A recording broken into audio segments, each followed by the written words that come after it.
Credit app spree is by far one of the most important topics within the credit funding conversation, right? And so this topic is really important. What we did was I went back and we dug up all the old videos from the last year and a half, and we put them together for you in one masterclass video.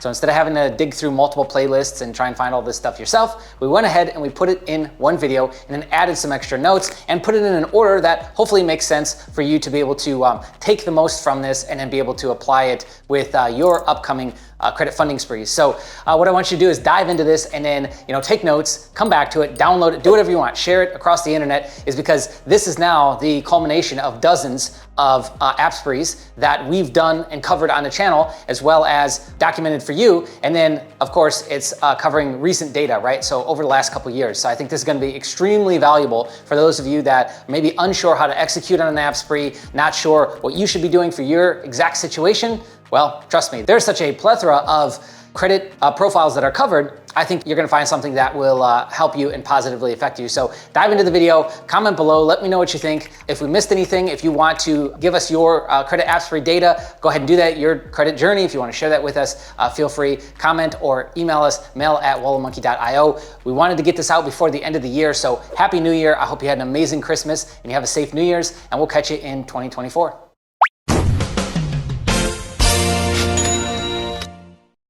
What's up, YouTube? Welcome back to the Wallet Monkey channel. Today, what I wanted to talk about is just, again, reiterate the thought process from credit whales and how differently they think than the average person. So there's still a big disconnect on this channel, and I feel like in the credit space itself is the thing that's lacking is education, right? If you think back on your journey, and let's say you're sitting over an 800 credit score, think of how you were looking at the world, looking at credit repair, looking at your own personal score when you were a 650, a 620, a 580, whatever you were, right? We had a completely different mindset at that point, and you've now gotten to see and witness me start this channel, grow this channel, and my horrible credit score in the very beginning, all the way up to, in the 760s now. So, and I share with you openly my plan and what I'm doing. The goal is still 800s. The goal is still to have hundreds of thousands of dollars on tap, ready to go. And that is just a different way of thinking. So I wanted to share one quick case study. You'll see some of the screen is cut off. Some of it's going to be blurred out. I'm not trying to share a bunch of people in our Discord. By the way, we do have a Discord. It started off as free for over a year, and now it's paid. I think you can come in for just a couple bucks a month on Patreon and get access to it. Believe me, it's worth it. What people are willing to talk about and share behind closed doors is a lot different than what they're gonna share publicly. Like publicly, you don't really wanna talk about the same stuff, right? Because everyone has access to that. When it's just a select small group, then the conversations are usually different, right? It'd be the same as if you met with somebody face to face. How much are they gonna share with you versus what they post on social media? So it's the same thing here. You want to get access to these exclusive groups and these people that are crushing the game. If that's what your goal is, you want to get around the people that have already accomplished what you want. It's very simple. How do we do that? Well, this is one way to do it. There's plenty of groups though. Anyways, what we're gonna highlight here is George Washington. So he's got 16 inquiries, and he was just talking about that. So I wanna point out some of the big things that are different, right? So this was on the back end of him talking about his BMO experience, which BMO is clear. We've talked about that before. They are not inquiry sensitive. They don't really seem to be average age of account, AAOA, sensitive as well. And they pull TransUnion. He maxed out his TransUnion at 16 inquiries. Well, how long did the app spree take? A little over a month. How long are your app sprees usually taking? 1 or 2 days? 1 day? Oh man, you feel like you went nuts when you went to, try three different credit card applications, 3 different banks, right? I mean, this guy's gone after dozens of banks now. And this is how he plays the game. We'll get more into that in just a second, but these are the cards that he got. So he got 2 additional AX cards, Gemini card, Navy Fed. He got 1 Synchrony Bank, Penn Fed card, which these aren't all pulling TransUnion. These are pulling all different bureaus. Capital One, he got an increase on one of his Amex and a Navy Fed card. Then he got the BMO Harris card and another brand new Discover card. Okay, so let's scroll down now. And he's talking about how BMO killed off 60,000 of his cards. It was actually one of them went from 30,000 to 500. Then he just closed down both accounts, which I thought was a great idea because you know what? Why would you want to support that? Why would you want to keep those accounts open and pay them and use them in any capacity? if they just went and did that to you. So took a little bit of a hit there. But anyways, this guy's still got hundreds of thousands in open credit. And if you're in the personal finance space, you know George Washington is his handle. This guy is an OG. He's in everyone's comment section. And this guy, like I said, has got hundreds of thousands of dollars in available credit to him, right? So yeah, he says he's near $500,000, including personal lines of credit. This is what I want you to look at. These few things right here are all the difference, right? So this is like one sentence you could pull out of this entire Discord, and it can completely change how you look at the game. That's really what this is about. It's usually the small things that swing big doors. Remember, small hinges swing big doors. Same thing here. Everyone starts commenting in like, oh my God, that's crazy. I got 6 inquiries and I'm already in the garden. You burn this thing down to the ground. And he's like, yeah, this is how I do it. So how he does it is, look, I strategically use one bureau at a time, garden and rotate. So now Experian is in the garden for 2 years. So he's like mapped out and getting credit based on years of time.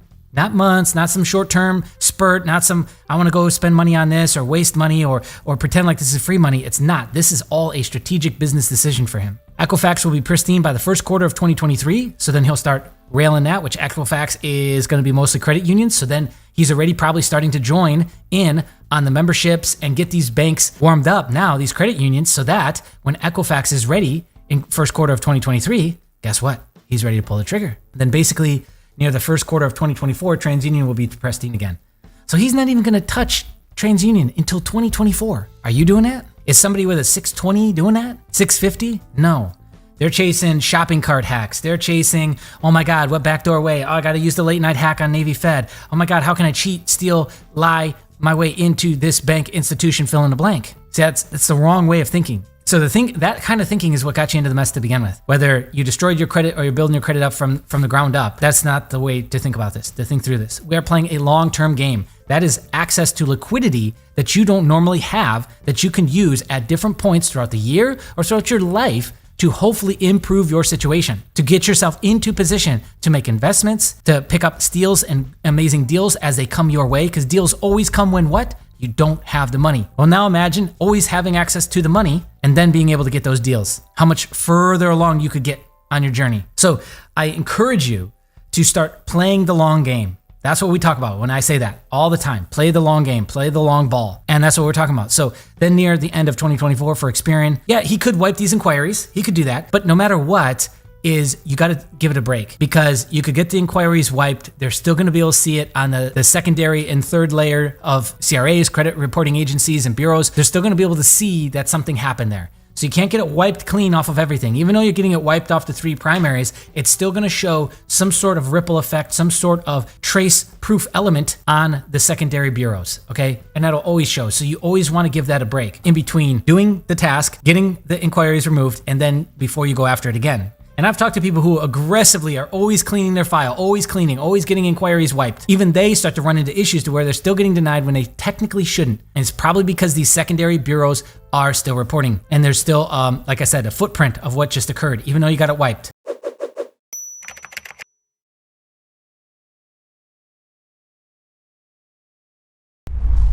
2023 App Spree strategy. So we call this the game day strategy, but literally no one else calls it that. So let's just call it App Spree strategy. So essentially what we're gonna do is, I don't remember the last time that we changed this strategy, but you know, there's a lot that we got cued into, that we kind of learned through experience from the community in 2022. And I wanted to put that all down for you right here in this video and give you our updated App Spree strategy. If you've gone over to the page, we'll have it right up here so you can check it out with us. It is 13 steps essentially. And there's only a couple that I would change on here, and one that I'd probably pretty massively change if I'm being honest.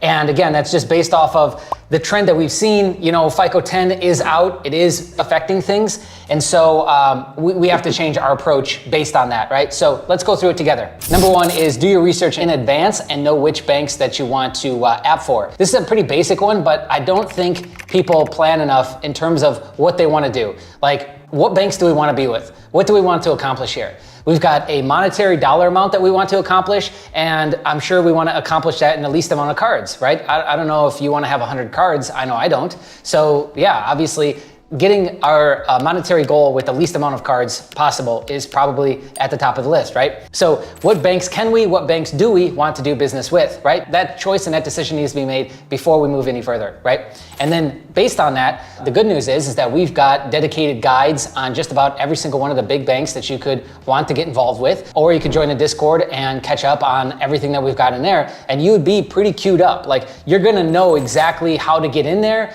and then from there you can, use your credit profile, analyze that, and decide, right? Number 2, have your credit profile cleaned up and any charge-offs or any derogatories removed. At least give that 1 billing cycle to take effect. I would say 2 billing cycles, because a lot of times it's delayed. Like, for example, Amex and a couple other banks, they pull your score internally and it's a soft pull. They're pulling from months ago. They're pulling from 2-3 months ago. So if you're just waiting 1 billing cycle and then you go and try and get like your second card with Amex, you're gonna get denied because they're pulling from that older, usually lower, in this case, if you had to do cleanup, score, right? Okay, so if big changes need to happen, then obviously give that more time to clear itself out, and then you'll be in position, right? Number 3, give yourself 3 to 5 hours on the day of. This is based off kind of the older strategy that we had, and the original strategy that we had was, line all these up in tabs and fire them off all at once, which I have actually done that, and that's where that strategy came from. I don't know if other people do that. I assume so. I've seen other people in the community do it, but that's really the biggest thing that we're gonna focus on in this video, and has changed or shifted, right? Have all reconsideration lines or recon numbers pulled up, and in front of you, we've got quite a few. We've got Capital One. I was gonna say Captain America.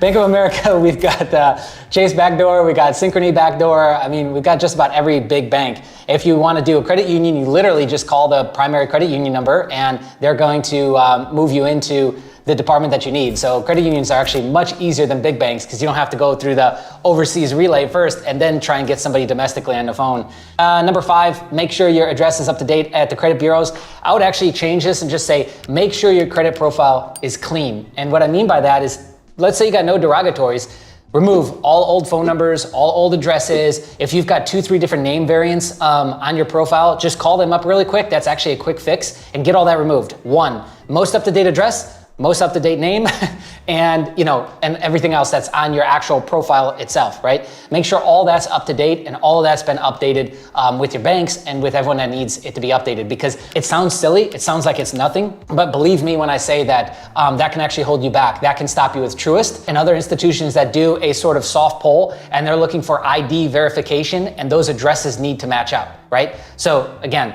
that's actually pretty big. All right, 6, don't try and do more than 5 banks on your game day. It's too many and won't get great results. I would agree. I know people that try to do 10, 15 in a day. It tends to not go that well. I would say you're probably not gonna get approved for more than like 5 or 6. If you've gotten approved for more than that, I'd love to hear from you in the comments below, but I think 5 is enough. Have all your documents ready. Yeah, again, this was way more true in like 2021, 2020. Not so much anymore. A lot more banks work off of stated. If you already got a relationship, you can usually get in with stated. But if you're going for credit unions, if you're going for new institutions that you have no real history with, then you're gonna wanna have all your documents together. Usually it's W-2s, pay stubs, things like that, right? Have all that ready, because a lot of them, credit union wise especially, work off of old school fax still. So you're faxing this stuff in or emailing it across unsecured email, which is also silly. So anyways, have that ready. That's the 7. 8 is open up all the credit card sites in a browser. I would say don't do this, and instead number 9 is check out bank offers with the pre-qualification list. So you'll be seeing that right here. We have an entire page with over 30 pre-qualification links. What this means is that you can go to the bank website, see if you pre-qualify with a soft pull. So they will not pull your credit, and it'll tell you if you can get a card with them or not. Now, the odds and likelihood of these turning into approvals vary greatly from institution to institution, but it's a great start.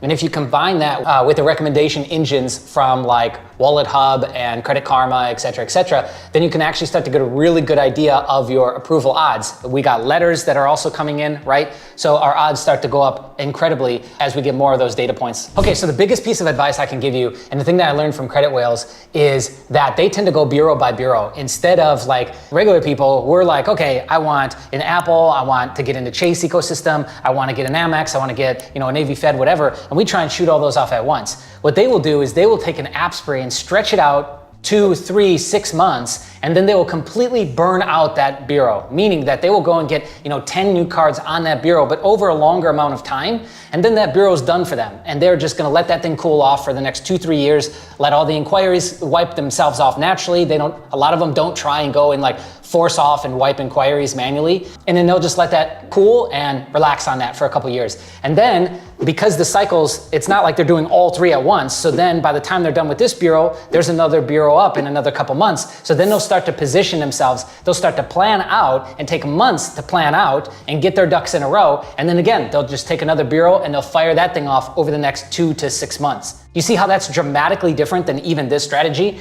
which, like I said, I don't remember the last time we updated this. I think it was 2021. So it's a little dated. We'll update this probably by the time you're looking at it. But I think that's a better strategy to go with, because it's almost like a revolving, never-ending credit spree, to where you're constantly evaluating what credit you got and getting new credit. It makes logical sense, doesn't it? I think that's a better strategy to go with versus trying to fire off all these applications at one time. That being said, is you still need to plan and strategize. For example, if I've got 2 new accounts over the last 24 months, well, we all know that Chase has a 5x24 rule with their unco-branded cards, so their primary cards. So we will want to get ourselves in position to get that card first. Like Chase would be the first thing that we would fire off, so that we're not at 5x24 or over by the time we're trying to get the card that we want the most, right? In this case, if you really wanted that Chase. Or if you're passed up on the Chase, then we know that we can't even mess with that. Just as much so, if we're at the end of the spree, then there's specific banks that we know that are not inquiry sensitive, are not new account sensitive, like BMO Harris. Synovus is another great one.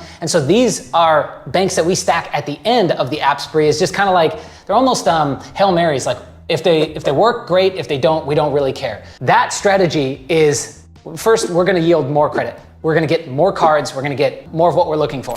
I think this strategy is much, much better than what we'd even adhered to for a really long time. And we noticed that and applied that all through 2022. So there's a ton of data that we've got, a ton of experience that we've got utilizing this strategy as a better way to go, right?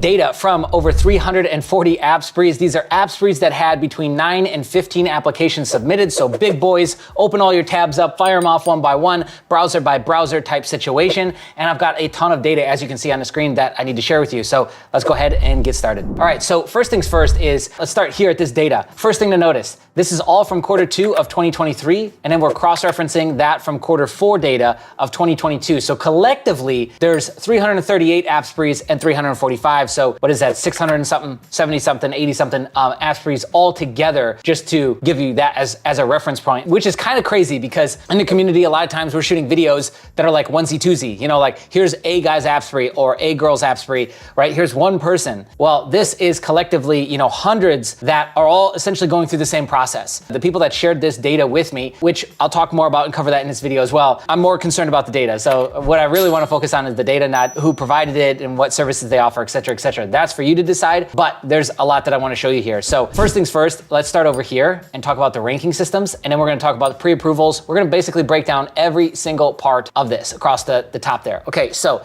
scorecard is, we've got 3 for platinum, 3 for gold, silver, then we got 4 for copper, we got bronze, and then these 2 are newer that they're testing out. And those correlate with a FICO score over here, and HHI is household income. If you notice, the household income starts at the tippity top platinum 1 at 200,000, and at the bottom, it is just 80,000. And not to mention the lowest is what, this 50 right here, 40,000 on silver. Household income looks like it varies from 40,000 up to 200,000. All right, so there's your reference range there. Next, credit scores, we've got from 470 up to 800, but it looks like the real lowest is 600. I'm not sure how many this actually was. How many was this? 8 people. 470 is it's kind of crazy too. But I don't think they had much success with this. And you see here, K's are strikeouts. So they had strikeouts in this, and this is like chopping up their data because again, they're trying to service lower and lower into subprime. And so that's gonna mess up your data always. We'll focus on Zinc and above, I think, for all of this, right? Let's talk about this pre-approval. This company has basically created a software, an algorithm that you fill out a pre-approval with them, them, and they go out and they are tied into a bunch of APIs, and they've got a bunch of algorithmic functions that they're using, and they are coming up with these numbers. Now, if you want to know how accurate this is, which it's kind of crazy how accurate this is, we just have to look all the way to the right. So the right is where the accuracy starts to come in, and you notice that they're highlighting a number here. It's not the highest number that they're highlighting, it is the percentage of people that hit the bottom baseline of the pre-approval that they've got right here. So 50K is your bottom, or 40K, or 40K, 35, whatever. That's the number that you're now seeing highlighted over here, because they're measuring their accuracy. They're not going for highest dollar amount or anything like that. They're measuring their accuracy across this data. Okay, so that's the first thing I want to make clear. That being said, is they're hitting up until you get into copper, they're hitting 80% success rate. Look at this, 94%, which is absolutely crazy to think about, because remember, this data is from 2023. High inflation, 5% interest rates, et cetera, right? So that's what that piece is. So the pre-approval is pretty accurate. Okay, and you'll notice that the pre-approval shifts and moves around based on credit scores, household income, etc. The next one is inquiries. So they like to see low inquiries on the credit file. Okay, that's pretty standard stuff. So 0 to 3, 0 to 4, 0 to 10, all the way down. File age is next, and this is crazy to think that there's people with 10 plus years of average age of account that they're just like haven't walked through the door. So you can tell that they work with a very certain kind of clientele. I can also tell you that people like GW in the community would not be a good fit to actually use a service like this, is because they would be an anomaly. And these guys are trying to bat down the middle with a very specific type of profile and type of person. Somebody like that who's already got, $400, $600, $1 million in, available credit funding, that would not be who they want to work with, because that would be a very challenging file for them to work with. Make sense? In the same way that somebody with, a super thin file and a 400 credit score is challenging in their own right. So it's like both extreme ends of the spectrum. Okay, average funding. This is where it starts to get good. And this confirms a lot of stuff, by the way, that we talk about on this channel. So if you're brand new to this channel, or you really have no clue what's going on with credit funding, a lot of the stuff we talk about on a regular basis, and believe me, we're not the only channel, is proven correct and proven true with a data sample like this. So average funding, you see the highest amount is obviously at the top with the best credit scores, highest household income, highest or oldest age. Inquiries play a role into that, but average credit funding across 28 people was $105,445.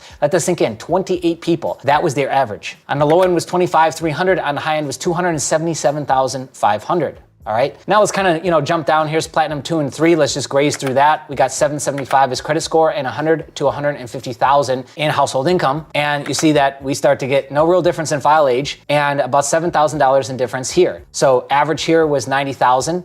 And average here was 97,000. And that's another 28 people and 37 people. So right here, we have got almost 100 people in terms of data set that has provided what we just went through. And then it tells you percentage of pool, and then low and high, Ks are strikeouts, and we already covered this whole chunk here, right? So hopefully you're up to speed, even though I didn't go through that in order, okay? Next is gold. Gold, and then 1 and 2. So this is on the pre-qual, they were told 35,000 to 70,000 across the boards for all three, and you're looking at about a 715 to a 760. So I'm gonna assume that a lot of people fall into this category, especially low 700s. That seems where a lot of people are at. Household income from 75,000 up to 150 here. Again, just about the same with inquiries. Age, just about the same, but now let's take a look at this. We say a semi-dramatic difference in credit funding. There is a break right here between 740 and 760, where we got an average of 64,000 all the way up to an average of 83,000. And then again, from here, 760s to 775, we went from 83,000 to 90,000. Not a huge jump, but definitely a very sizable jump between the 740s in the 760s. That's worth noting. And again, we see that. We see that on the ground with people going through app sprees, et cetera, et cetera. You can find this in like my FICO forms too, but you're looking at a lot of different app sprees and credit data to then come up with these conclusions, right? But now that we're, 3+ years, we see things like this too. Okay, so 10 people in this pool, 31 here and 40. So yes, so far this is the largest one. Next is Zinc, that is the largest, right? Yeah, so Zinc, which is a 600 credit score. Again, subprime, there's gonna be more people in subprime than at the top of a prime or credit category, right? So 40 is the next highest. 715 is the credit score. 40 people fall into that, right? Average funding of $68,438. Again, that's nothing to sneeze at, especially considering the current economic climate, right? All right, so on the low end, 9,500, oof. On the high end, 238,205. Pretty good. Like those are very, very solid numbers. through the gold here. Next, silver, this is 700. So all three of these are 700. The pre-approval was all the same here. And then you've got household income is really the big variable. So we have, for some reason, 80,000 down here, 40,000 and then 50,000. So again, this speaks to like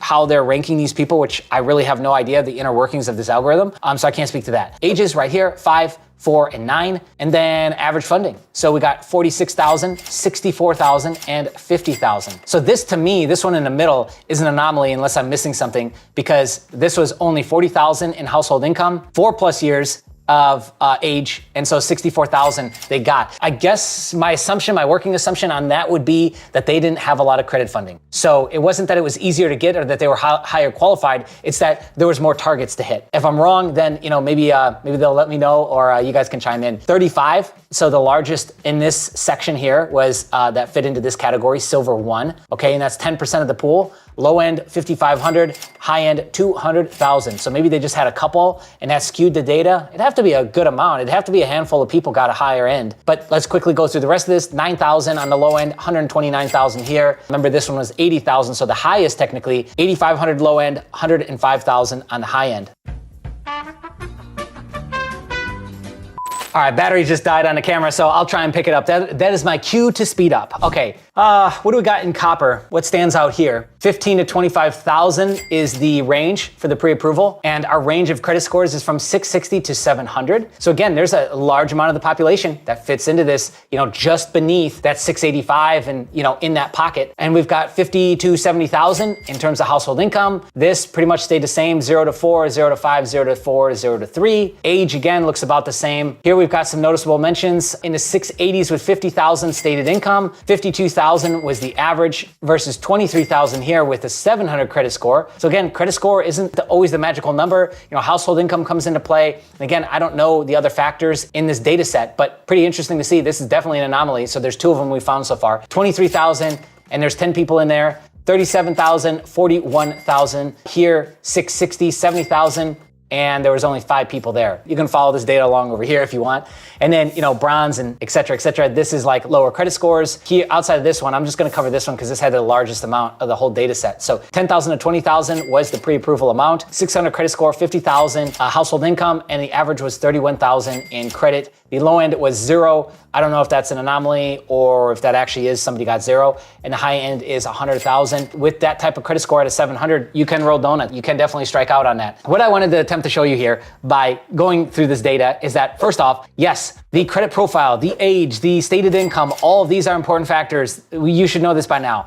We talk about this ad nauseum. That being said, is also too, having a strategy with your app spree absolutely, obviously works. I mean, there's no funny business that these guys are doing. They're not creating any fraud in any sort of way. They're just going through and legitimately doing a larger app spree, 9 to 15 apps, which, I even kind of shy away from. They also don't like sole proprietor credit. This is mostly on the business side. So they want people with an existing business 2 years or older. Again, we talk about sole proprietor credit. So it's just different angles, different strokes for different folks, right? So it's not that this is right and this is wrong. Both of them are going to get you there. It's really just who's piloting the car there, right? So the last thing that I wanted to point out here is through Q2 of 2023, again, like I said, inflation, interest rates, etc., we actually saw larger credit funding on the high end and higher credit funding on the low end than in the past. So Q4 of 2022, which things were starting to heat up then, I believe, but interest rates were nowhere near where they are now. So they were able to get an average of 97,000 versus 85. I think a couple of these are lower. Through the middle here, 69,000 on gold versus 73. So before it was better. Again, the middle ground takes a hit, but the biggest hit you're gonna see here is copper. So copper, we had 660s to 700. So that is really who took the biggest hit in the funding. Look at that, that's almost 20,000. And then bronze, 43 versus 34. So they got more. Zinc, they got more, right? So just the middle ground, that copper area, well, it's really copper on up to gold, okay? So that middle ground took the biggest hit. But the bottom, the bottom did better, okay? And even close to the bottom, zinc did a whole lot better. and the top did better. I thought that was interesting, especially comparing and contrasting like the economic conditions of it. So where did this data come from? This data came from LendCred. We'll bring up the website right now. They actually are a full service, done for you App Spree service, right? So they are business solution, software based company that does App Sprees for people. I know that they're looking for a very specific kind of person, but if you're interested, I would just suggest to reach out with the link. It's not a special link. We're not getting paid or kickbacks of any kind for this. Just let them know that you watched this video on Wallet Monkey. I don't know if they're going to do something special for you at this point or not. Again, I just wanted to share the data with you. But if you are looking for somebody to do it for you and do it right and do it big, I think these guys are great. The industry average, when you're starting to go around to guys that can get you credit funding, is somewhere between $75,000 and $150,000 on the high side. Again, on the low end, you might not like that. And then a lot of people are gonna get excited on the high end. Just please double check how these people are actually getting you to that high end number.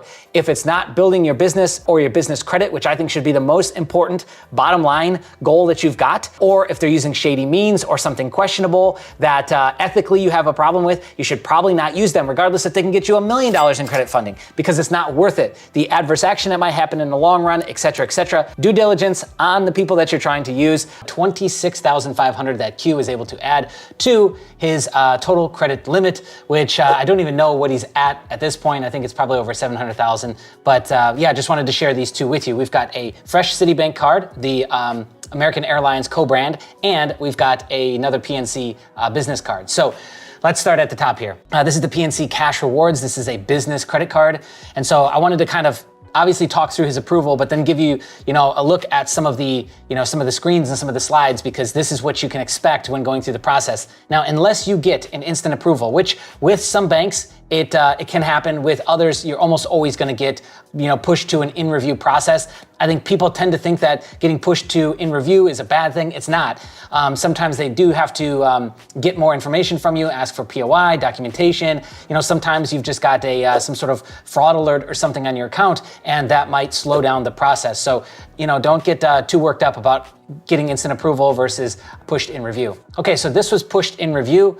PNC Cash Rewards. So here's the first thing that you'll see here is like, hey, they'll let you know application under review. And then you'll get an email that says, hey, the decision is usually made within 2 days. And then finally, if you do get approved, you'll get an email that looks like this, which you see he was approved for the PNC Cash Rewards Visa Signature Business Card for $25,000. Now, I know what you're thinking. We just shot a video not too long ago talking about $70,000 with PNC. So what's he now at? He is at $95,000 with PNC across 5 cards.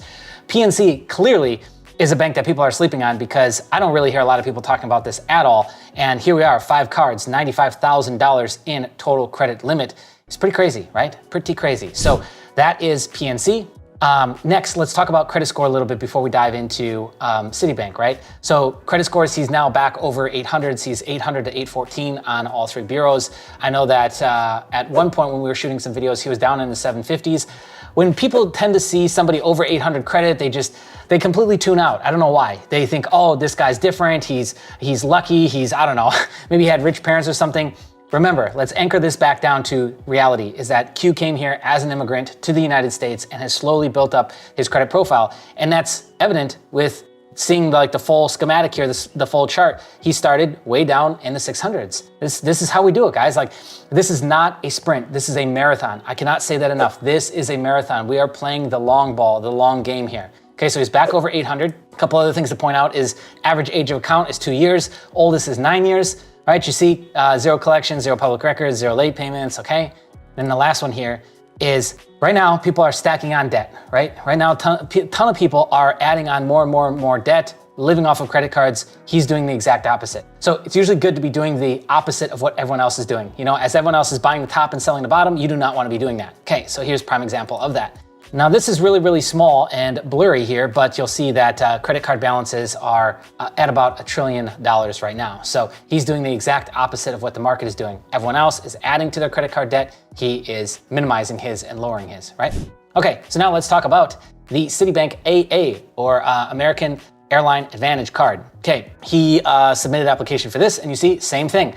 we received your application and processing is required. We will contact you in 7 to 10 days. So again, most people think, oh, 7 to 10 day letter, oh, it's gonna be a denial. It's not, it might not necessarily be. And doing recon also helps. Like Q's got all these phone numbers now to all these banks programmed into his phone, because he shows me, the first thing he shows me is all of the outbound calls, and the outbound calls are to the, the 800 numbers and stuff here. So it's just funny because like he will do way more than most people will do. Most people are scared to call the credit card companies. Most people think they're the boogeyman. Most people do not want to, call in and find out what's going on. I don't know why. Maybe they think they did something wrong. Maybe they're afraid that they're going to ask for all this documentation or ask all these super difficult questions that you won't know how to answer.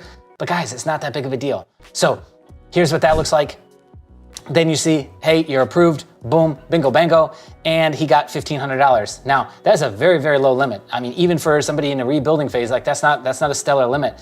Overall, he's got $12,500 with Citibank. Citibank just depends, right? Like he's got a large amount of total credit limit. Maybe that's why they're timid. Sometimes Citibank will be timid if your score drops or if you're below 700, they'll give you out smaller limits, $2,000, $3,000, $4,000 limits.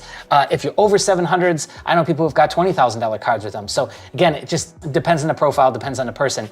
But he's got $1,500 now with the AA World Elite MasterCard, which he obviously wants that for travel. So he's gonna try and work up that credit limit. He's got a $3,000 Best Buy credit card, and he's got a $8,000 double cash. So he's got 3 really good cards. I think the Best Buy card is solid because if you shop there, it makes sense. This is really, really good for traveling with American Airlines. And then he's got just a really great cashback card, which is the double cash. 20K in credit funding with a bad credit score, averaging between 598 and 650. Baddies on the report, still walks away with 20K. Possible? Let's find out. Today, I got another case study to show you. I like these case studies where we're kind of diving into people that don't have a perfect credit profile, because to be honest with you, I don't think that's really that common anymore. I think it's more common to have lates. There were so many people in the US population that was late during COVID, around COVID, after COVID, before COVID. Around that time frame, it seems like the amount of late payments went up dramatically. We'll go through some data in a future video that I dug up recently. But let me know if you agree to where you like more of a breakdown like this, to where we're going through somebody's profile and it's less than ideal, I guess you could say. Also, too, another big thing to take away from this is that this was not done perfectly. This little mini app spree, okay? And they still walked away with 20,000. So again, my point with saying that is that you're not gonna nail it every single time. The point is not to do that. The point is to keep moving forward. I think that's more important. So you're not gonna get every app spree right. I mean, I still screw up app sprees. So anyways, don't be too hard on yourself to where you're feeling like you gotta get it just right and you gotta, nail this stuff perfectly, because sometimes the dominoes just don't fall perfectly, right? All right, let's dive into it. So this was an app spree that was done just recently in April, and this was done within 2 weeks. 4 credit cards, culmination being the Disco $12,500 limit. We'll get into that in just a second. So some things to keep in mind. As this app spree occurred, none of the new accounts were showing yet. So you see my note here at the top, as of 4:30, none of the new accounts were reporting just yet. Obviously the inquiries were reporting. Utilization was around 40% at the time, 12 revolving or open accounts. FICO 8 was around 650 to 655. FICO 10 was 598. Okay, let's dive into it. So first we got Capital One Savior 1. That was approved for $2,000 at 29.99% APR. That's kind of typical for Capital One. It's not going to be the greatest APR. And yes, they do pull all 3 bureaus still, Experian, Equifax, TransUnion, hard pull on all 3. And so here's where the baddies come in. Had one Capital One charge off from 2019 that was recently settled but not updated on credit reports yet. Still showed a balance of $853, put a space there. Had one collection that was recently settled but not updated on reports yet either, and that was showing unpaid for $6,445. So 2 charge-off collections that were still showing on the first 3, and on the 4th one, the Disco, it had all fallen off by that point, which is probably why that limit was the highest, but we'll get into that in just a second. Those are showing up on all 3. We don't need to cover that on all 3 because you see that the same data is kind of copy pasted for all these, right? So next was the Upgrade Bitcoin Rewards credit card, which I think in general is a great credit card. $1,000 approval with 29.48% APR. According to Credit Score Notice, they received a hard pull from TransUnion, which is typical. Upgrade always pulls TransUnion. It was saying that the credit score was 598, so they weren't really sure where this came from. The closest thing is FICO 10, which was showing 599 for her at the time. Yeah, again, credit utilization 40%. Still had both those charge-offs showing, one for $853, one for $6,000. $3,445. So if this is sounding familiar to you, maybe you have similar, there's still hope, my friends. Okay, Best Egg personal loan. This was approved for $4,500 at 23.99%, 36-month term. They pulled Experian FICO 8. It was showing 656 at the time. Okay, so again, utilization hadn't changed and the 2 charge-offs were still present. So able to get a personal loan, able to get an upgrade card, able to get a Capital One with collections and charge-offs still showing. Again, they're from 2019, so it's not like it happened last week, but it still goes to show you that, you can have these things on your report, and the more time you put in between the late payment or the collection or the charge-off and today, the weaker effect it will have or the less effect it will have on your credit profile. And lastly, the big dog, Discover approved for $12,500 with an APR of 25.74% APR. That was the big boy.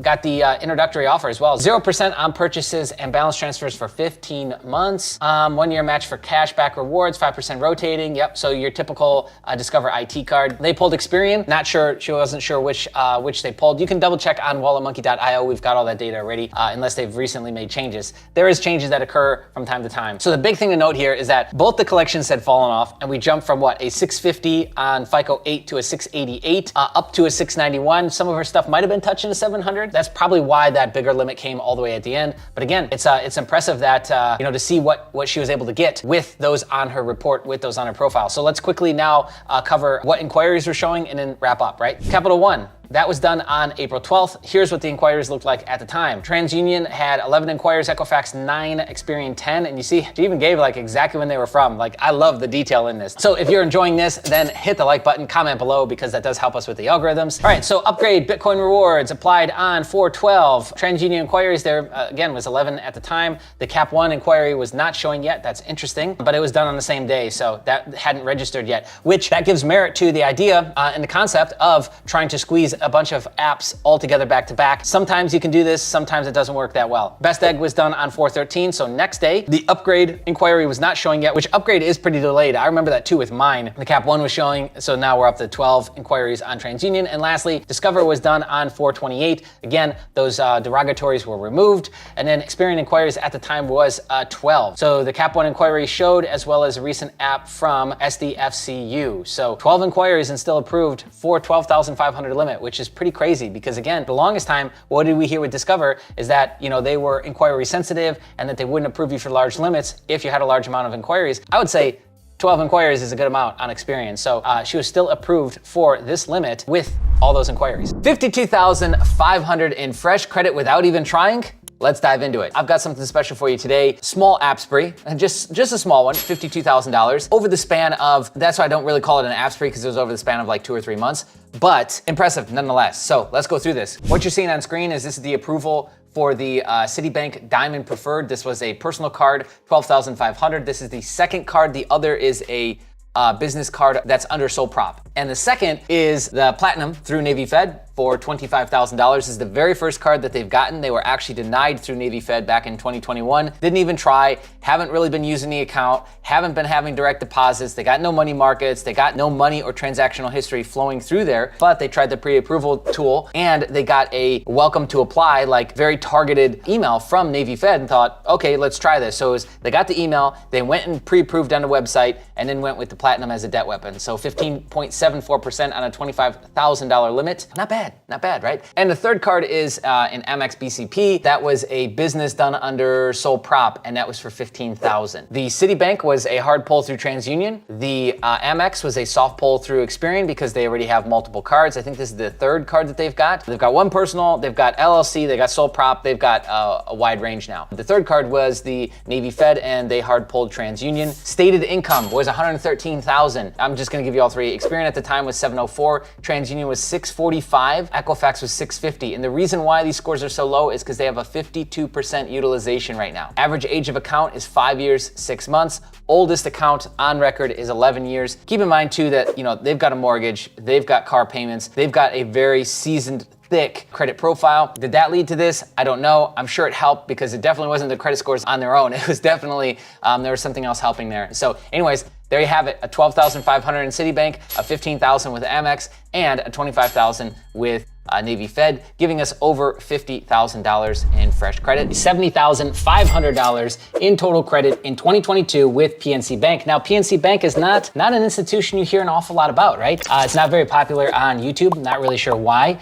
You can go in cold without a relationship, even though checking savings relationship always does better with a bank, depending on the credit profile thickness that you're working with. But I wanted to share this with you today, hopefully give you some more data points. You can also go and check out walletmonkey.io, our master credit card lender list. We've got a plethora of other data points on PNC Bank and really as many institutions as you can think of. So check that out as well. Bookmark those pages, share them with a friend, show us some love. Okay, $70,500 is across 4 cards. They're all personal cards. Went in with the first card at $12,500, got a $19,000 card back to back, and then the most recent, which is a $20,000 card. I'll show you that, some screenshots in just a second on that one. Experian, so this was done throughout 2022. Let's take a little step back here, which is really, really quick to get $70,000 with any bank. That's fast to get that within 12 months. It's like sub 12 months. They pulled Experian each time. So that's 4 hard pulls on Experian, and his credit, I think, ranged from like lower 700s to 761 it was at with the most recent one.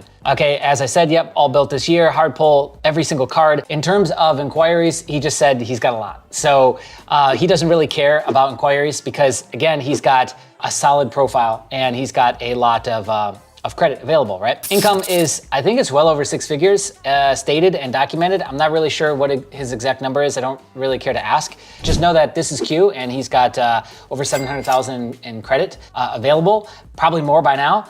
And yeah, he does insane big numbers. And so he gets into banks and does the business and gets it done really, really quick. So deposits, in case you're wondering, like, oh, did he just slap in a huge deposit and plop that down to get these cards? No.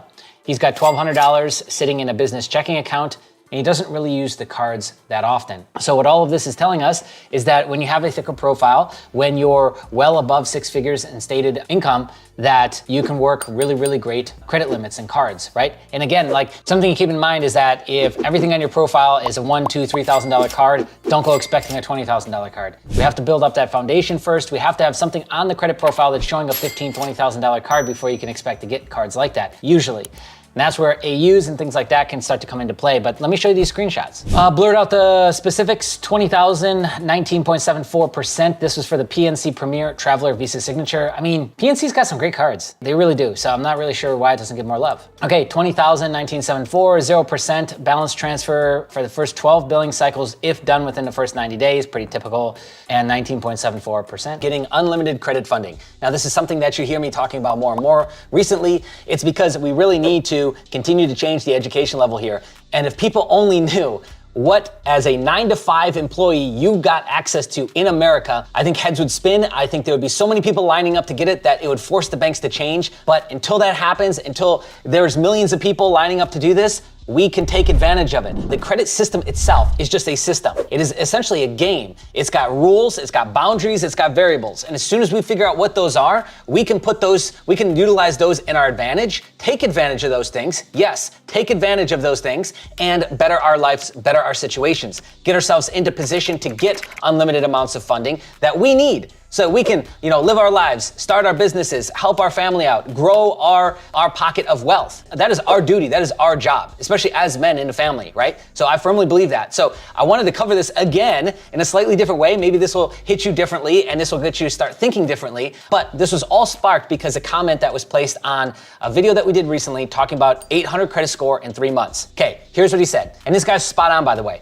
The most important phrase you said, unlimited funding. If more people actually knew this, I think that's a limiting belief to most. They think because they make 30 to 50K and have 3 to 5K value on credit cards at best, that credit is somehow limited. It's hard, it's difficult. No, you can work a 9-to-5 and obtain 1 million in credit. I would say absolutely 100%. Now, again, let that sink in. I can work a 9-to-5 job, make 30 to 50K a year, and have access to hundreds of thousands, if not millions of dollars in credit. Because what if you mess up? What if you miss and you don't get $1 million?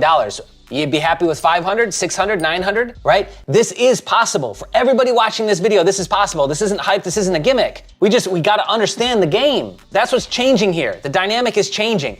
Up until this point, there's been very little information that they've allowed to kind of ooze out from the cracks on what it's like to actually master the credit game. Instead, it's been coveted and held by those that are in the know. Those that are millionaires, billionaires, they have heirs and family, been passed down.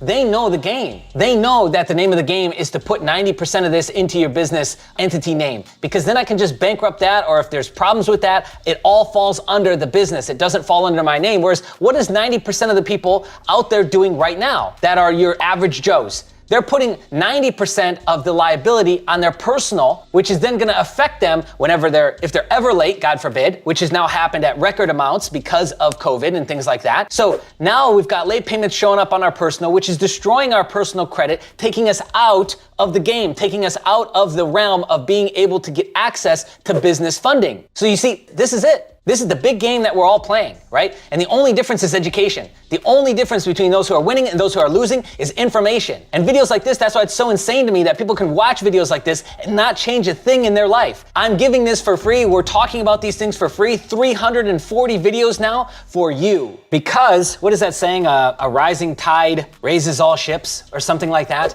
So that's how we win, right? By more people getting educated, more people tackling this, it will then allow you to get yourself into a better position to help your family to succeed, right? That's it. That's all we're trying to do here. So I got another piece of data that I wanted to show you. So this is a recent poll that we ran. And I was just curious, right? So I cannot see who voted for what. I don't have any more information about what you provided outside of the very generic answer that you gave. What is your highest credit card limit was the question. And look at the amount of people that responded with $0 to $10,000 limits and $11,000 to $25,000 limits. It was 35% for 0 to 10 and 40% for 11 to 25. Now, I would argue a lot of those are not gonna cross over the $15,000 mark. That is ridiculous. Whereas when you're getting business credit, it usually starts 10,000 and above. So there's 35% of people right now on the channel that are not getting access to something that they could be getting access to, right? And now we don't have to do anything really that special. Like, we don't have to get obscene amounts of skills. We don't have to grow another arm. We just have to get what? More education. That is the whole point of this channel. So I hope that this is really starting to hit home. What we're going for here is we're trying to raise the education level, because as soon as you figure out this game, it's gonna be like the biggest light bulb in your life went off, and you're gonna just see life differently. You're gonna live life differently, because when you understand these rules and these boundaries and these variables, you'll be able to go out and operate in a completely different way. So the things that stress you out now about paying the credit card bills on time and having money for this and being able to launch Facebook ads or buy this new thing for your business, but I can't because I don't have money and I don't have credit. Those problems largely go away, and you're elevated to a level with a new set of problems. And that's what I want for you. I want you to have new problems because you've got access to so much more credit funding. Access to credit funding is the great equalizer in business, right? We need to level the playing field. Over $300,000 in credit funding just from watching our videos. So here we are. I'm gonna actually reference the comments, but I went ahead and broke it all down and made myself some notes so we could get through this in a more orderly fashion, because you can see there's quite a bit here.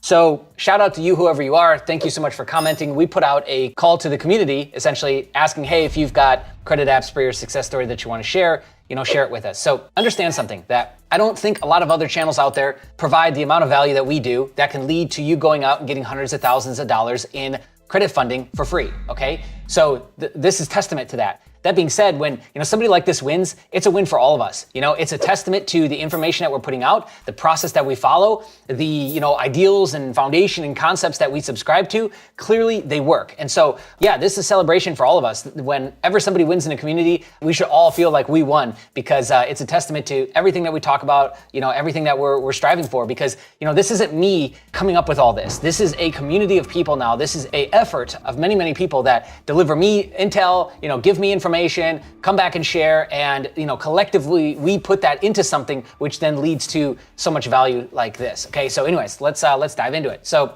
first off, he says, I just followed and consumed about 70 hours of your content. I love it. This is what I want to see, right? So that is the price that you got to pay when something is free, is that you have to focus, you have to pay attention, and you got to put in the time to then get the reward. And so shout out to this guy. All right, so let's go through this. He got a $3,000 Sam's Club credit card. This is all personal. Then we're going to go into business. and then I'll go into additional data points that he's given me. All right, $3,000 Sam's Club credit card, $6,500 Truist personal credit card. He also got $10,000 business, $11,000 Diamond Preferred by Citibank, $5,000 Discover Miles IT, American Express Platinum. He has a limit on that, or essentially a spend on that of 100,000, but he spent about 65,000 in the last 45 days. I think that is a business card, even though I put it in a personal section. And then he's got a $1,000 cash rewards through Amex as well. Okay, and then lastly, we've got a 17,600 Chase Sapphire Preferred, I think, or Reserve. He gave me that data point twice, so I don't know if he got two Chase cards or if he just got one, but it's either Chase Sapphire Preferred or Reserve. Yeah, see, he says, I think I got around 120K in funding. Some of them are for my Amazon business and don't qualify for what would be good for your audience. Cool. This is from July 1st until yesterday, so very, very recently. He said he got the Chase Sapphire Reserve, so that's why I'm kind of confused here. Was it the Preferred, Reserve, or both? Because he said that the limit on the Chase card was 17,800, and then so maybe possibly two cards. Cool. Okay, so all of his scores were 800, it looks like on some, and then 750 across CreditWise, Credit Karma, and Discover and other paid apps. So I'm gonna assume that over 800 FICOs and maybe 750 was the Vantage scores that he's got. That makes sense because there's usually quite a bit of a difference between the two. And he says, Q inspired me for sure. Shout out to the 700K plus credit whale. I think he's well over that at that point, but yeah, shout out to Q and all the information that he's given us. I love that guy, so thank you very much, Q. And clearly he's inspiring people to go out and get after it, right? So let's pivot into business credit. Business credit, we have 50K with PNC, Chase Inc. Business, 50K, Three Rivers, Federal Credit Union based in the Midwest, gave him 50,000 as well. Three Rivers asked for P&L, and I had a formal business plan. Don't by some of my staff helped underwriting. I don't know what he meant there, but it looks like they asked for profit and loss statements on his actual business, but then gave him the bag, gave him 50K. 10K Truist business card, I mentioned that, and then 9,000 Marcus business line of credit. So some things to note here that are important. He had no banking relationship at all with PNC, Chase, or Truist. Didn't make any deposits with PNC. Also just approved me for 20K today. Three Rivers is very relationship based and allows unlimited credit products from one hard pull in 30 days. I asked about max liability, and she said, unless you have more than 200,000, that wasn't something that they were trained on, which is kind of crazy. So that sounds like a huge maximum credit exposure with Three Rivers. So you guys might want to check that out. Maybe we'll profile that in a dedicated video on the channel. Okay, he got $8,000 card with Three Rivers, and then 24K vehicle loan and a personal line of credit for 5,000 and a personal loan for 35,000, even though he didn't need it, all on the same hard pull. So around 100K in credit just with Three Rivers. That's crazy. All right, so some additional information and we'll wrap up here. Stated income is 175K. He was never asked for proof of income on any of these applications, except for, what he was asked for on Three Rivers. Average age of account, he says he thinks it was somewhere around 2 years. Additional installments that he's got is he has a mortgage that's sitting around $395,000, which definitely does help, as well as the high stated income helps, especially with credit unions. And he says he went from what he thinks is 20 to 100K on his app spree.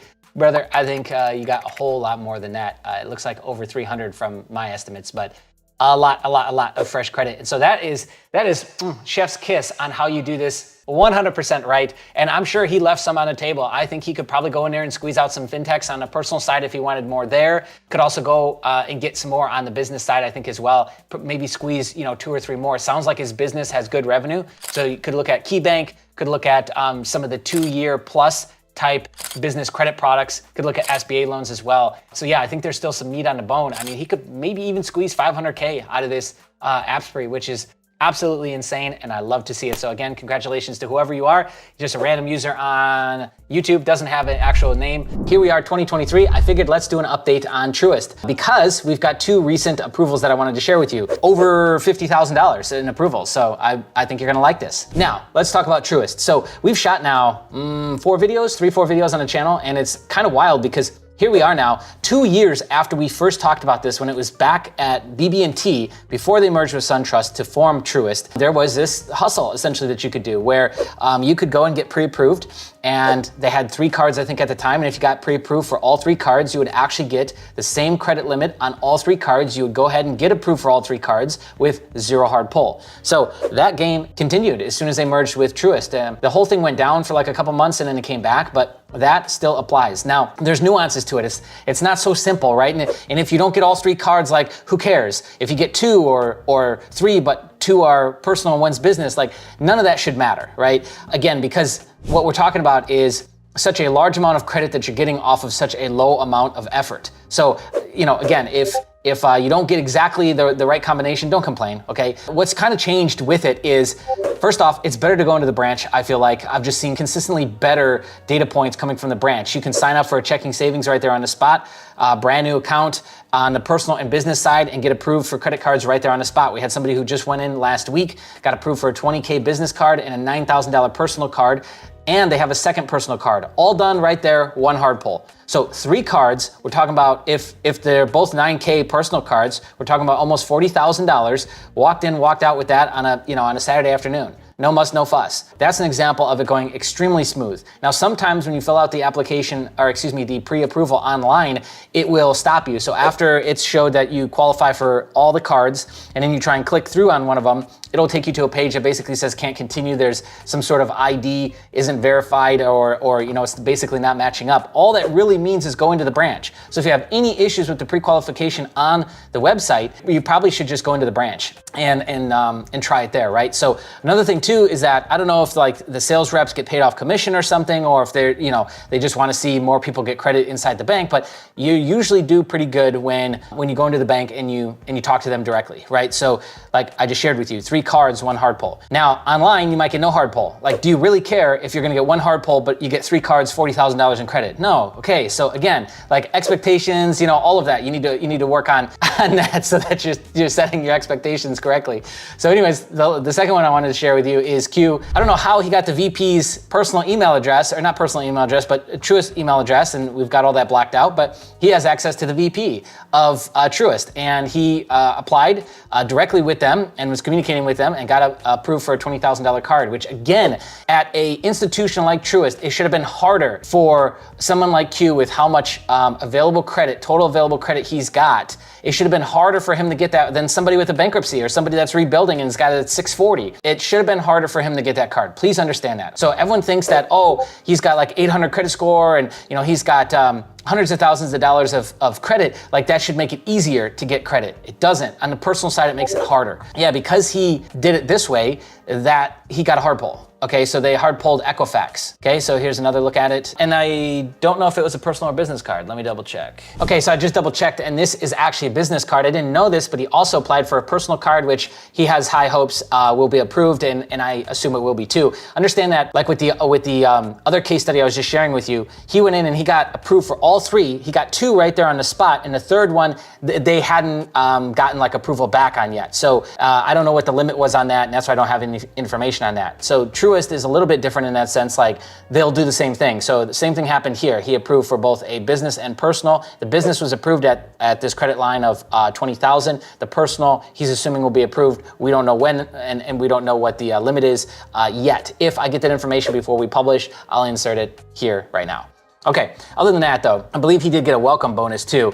$200 welcome bonus for spending $2K in 3 months. Outside of that, like, think of how crazy this is. We've been talking about this now for several years. There's other channels that have now published data on this. I mean, it seems like everyone knows about this and it's still active. So I think this is an example of a bank that hasn't been swayed, or maybe there's just hasn't been enough people, which I find hard to believe. But regardless, they have not made changes to that process. And it is a very, very, very consumer-friendly process to be able to go and get available credit like that so easily. We're gonna cover a recent $93,000 mini app spree, I guess you could say, with one of our community members. So let's go ahead and dive in. So yeah, 93,000 in fresh credit. Essentially, you fell off the wagon. when you're gardening, you guys know how it is. If you've been, establishing and building credit funding for a while, it can be hard to stay in a garden, right? So anyways, he was trying, and he saw that he had some opportunity and some space on Equifax, so he decided to dive in. So Equifax, what's funny about it is most people have a really great Equifax because usually just credit unions are pulling Equifax. The primary pullers for big banks, regional banks, etc., are usually TransUnion and Experian. So that leaves a large opportunity for Equifax. So people's Equifax tends to be pretty good. So that's what happened here. We're just gonna cover 2 banks and 4 cards. So it was 4 cards, 2 banks, 2 hard pulls, that's it. 93,000 in total. All right, so let's dive in. First off, let's start with the relationship side of it and obviously which banks. So the two banks are Truist and Synovus, which Truist, here we are in October of 2023. It has changed a little bit. Apparently they've tightened up on foreign filings. They will no longer accept those. So your business has to have footprint in the states that they accept for Truist. Now, this might relax or go away again when the economy changes, but this strikes me as definitely a macro thing that's occurring because the economy is bad, and so they're just tightening up. So keep in mind that you got to have the business registered in the state that you're one of the states that they accept. Okay, so they will not accept foreign filing anymore. Now, you might get away with it, but we just had people go in August and they were denied. So, anyways, that's Truist, and then Synovus. Synovus is another low-key gem that a lot of people have forgotten about. We shot that video back in 2021, covering, I think it was GW's going in there and getting it. And he's actually got a lot of credit with them. Personal, business, they do a lot. Like they'll get you up over $250,000, if not more, on the business and personal side. So it's like, how come that's not in the conversation, with more credit funding topics? So anyways, Synovus and Truist are the two banks. Again, walked out with 4 cards. 2 hard pulls, 2 banks.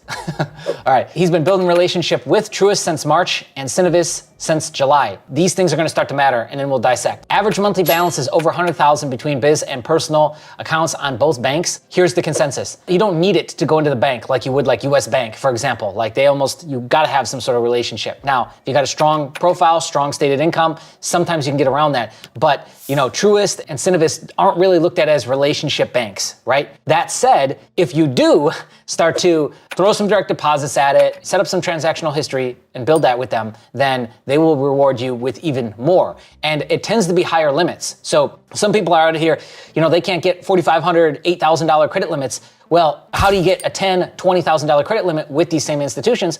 These are the things that help. So again, the 3 pieces of success: strong stated income, low amount of inquiries, strong scores. That's it. So that is the key to success with getting any credit. Okay. Maximum exposure with these banks is like a moving target. It's a moving range. I don't think we'll ever get a definitive answer on what is the maximum exposure with Synovus or Truist, because it just depends on the person and then the business, your income, your earnings, all of that, right? So let's jump into the next part. Already had 2 personal cards and a business card with Truist, but wanted another biz. And so let's get into it now. So with Truist, got an $18,000 personal card, which I'm showing Synovus on the screen, but I've got only 3 screenshots to show you here. So that was for the LLC. Yeah, here it is right here. He did it business first and then went and did personal. So did business on Truist and then business on Synovus and then rolled personal. With Truist, it was his second business card, and he got $25,000 with that card. And then he got a personal card, which was $18,000, which I don't have any of those because all we got is the approval emails here, this one and that one. But yeah, he ended up getting $18,000 personal Truist, which was his third card. So 3 personals, 2 business now.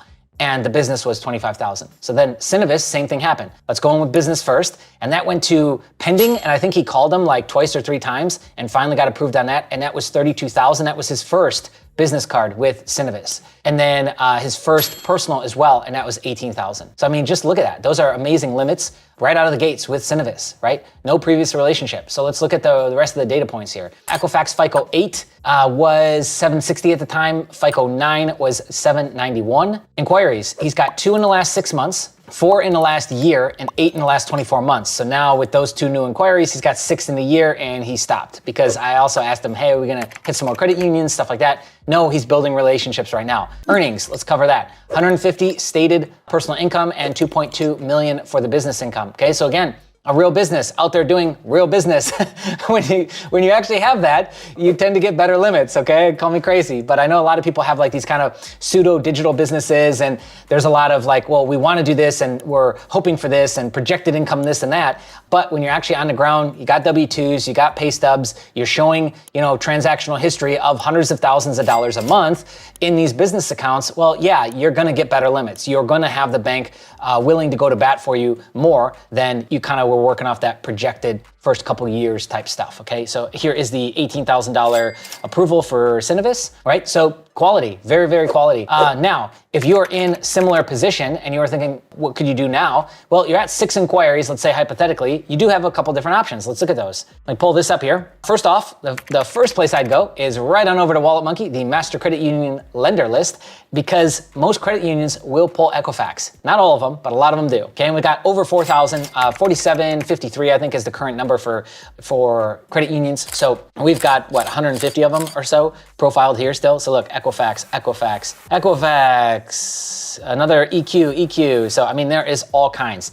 He is building relationships with credit unions, so that's what he's doing next. And then if you wanted to, you could also come over to the master credit card lender list, and then you would just go here, bureau they pull, and maybe go like that. Yeah, all right, so we got TU, and then there you go. There's some of your EQ right there. Where's the rest? EX, EQ? What comes first, Q or X? There we go.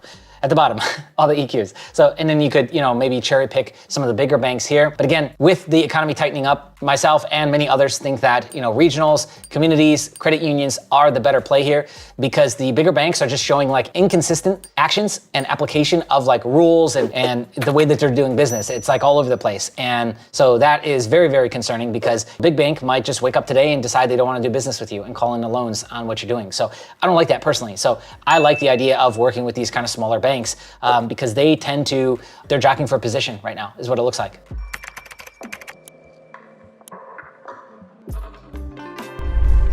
Lates in December went from 580s in December to 698, 70% utilization, walks away with a $25,000 flagship with Navy Fed. Is it possible? Let's find out. Yes, you heard it right, $25,000 flagship card. Let's talk about it. We're gonna break it up into 3 different buckets or 3 core points: the credit history, Navy Fed history, and then obviously other data points, because I think you're gonna enjoy this and be really, really shocked at one key piece of data that we're gonna cover all the way at the end in the other data points. So make sure you stick around to the end. No, that's not an empty promise. I guarantee you're gonna be surprised. The credit history piece, let's talk about this. Started with 2 late payments, or maybe it was more, car payment and mortgage in December of 2022. Score dumps all the way down to the 580s. Yes, 580s in terms of credit score. Then he gets new job in January, because he also had over the limit, but he had maxed out credit cards, and he paid those down in January. I think January we started to see 610s, 615s, and then by March he had his scores all the way up to 697 and 698. Navy Fed pulls TransUnion. I think his score was a 698 at this point. That's essentially everything that he went through. Now, understand that he did not get the late payments removed. I wanted to ask him and clarify that, so I re-asked him again just before I shot this to make sure that I had everything correct. He did not get those payments removed because he thought it would take too much time. So it's absolutely insane that he could lose so much of his points and then gain over 100 points back with still having the late payments. So this is even breaking some of my understanding and beliefs around late payments and really what it does to your score and how quick you can rebound. If you take away anything other than that in this video, that's it. Okay, next, let's talk about the Navy Fed credit journey itself. Point number 2, it was about 2 weeks. He started his relationship with Navy Fed in March of 2023. He does checking and savings. With savings account, you're required to put $5 in. Checking account, I have no idea. Does 1 direct deposit of $200 and then applies for the flagship card and gets approved for $25,000 limit, which is absolutely insane. No money market accounts, no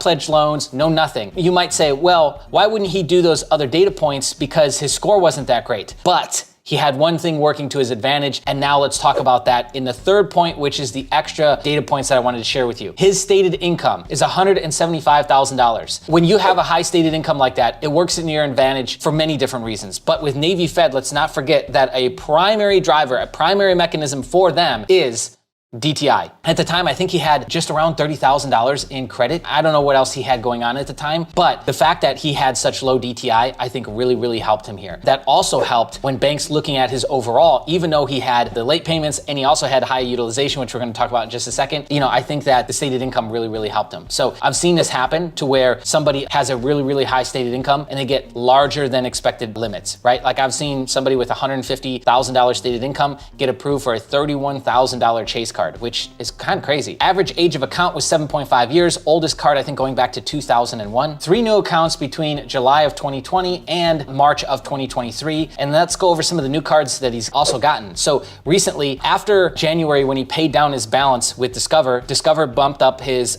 credit limit. And then, since he had that for over a year, he got a second card with Discover and got approved for $3,000. Next, he got a Sophie credit card for $1,000. And after we put out the video on X1, he went and got that for $4,500, he gave us a shout out and said that we basically, you know, motivated him to go and get that card. And then he got the flagship. So those 3 cards came first, then he got the flagship at $25,000, and then right after that, by the way, he went and got a $5,000 card with PenFed. Lastly, and the most important part of this video, he had 70% utilization at the time of getting that flagship card, which is absolutely insane. I've actually never heard of this before. And he has a personal loan through Upgrade. He owes $19,000 out of $20,000 on. All that was showing on his report at the time of getting this, which, like I said, is absolutely insane. So why I think this is so impactful is because there's so many like unwritten beliefs that people have and unwritten rules that people operate and act out of in the credit space. And when you see something like this get approved, yes, this is just one guy. No, it's not guaranteed everyone's gonna get approved like this, but we can take away some pieces from this and apply it in the future. Biggest ones being that DTI ratio and stated income,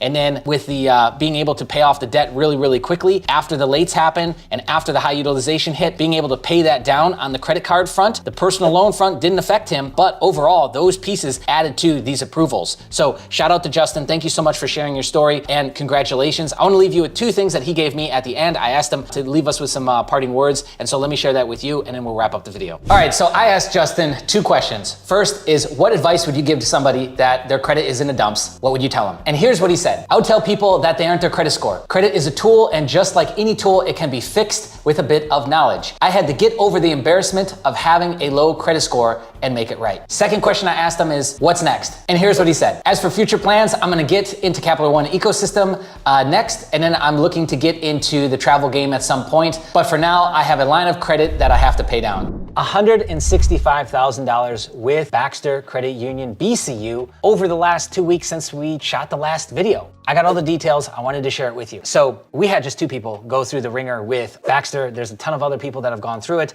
I'm sure it's starting to get loaded up with people going through and getting, you know, credit applications and credit products. But I don't think you guys realize just how great these gems are when we find them and just how much we can leverage those, okay? So this video is a follow-up. I wanted to follow up because since the last video we shot talking about it, I highlighted that somebody had went and got a $25,000 card. Well, we had somebody go and get a $30,000 card, as well as the same guy who went and got the $25,000 card, went and got a $20,000 personal line of credit. He just figured, why not? Doesn't use them, doesn't really need them, but let's do it. What's interesting to note is that it started as a $15,000 personal line of credit. He basically just emailed them back and said, hey, you know, 20 is a round number. It sounds better, essentially. And they went ahead and gave it to him. Worth noting that he has like super prime credit and they loved his profile. So that makes a conversation like that, I think, a lot easier.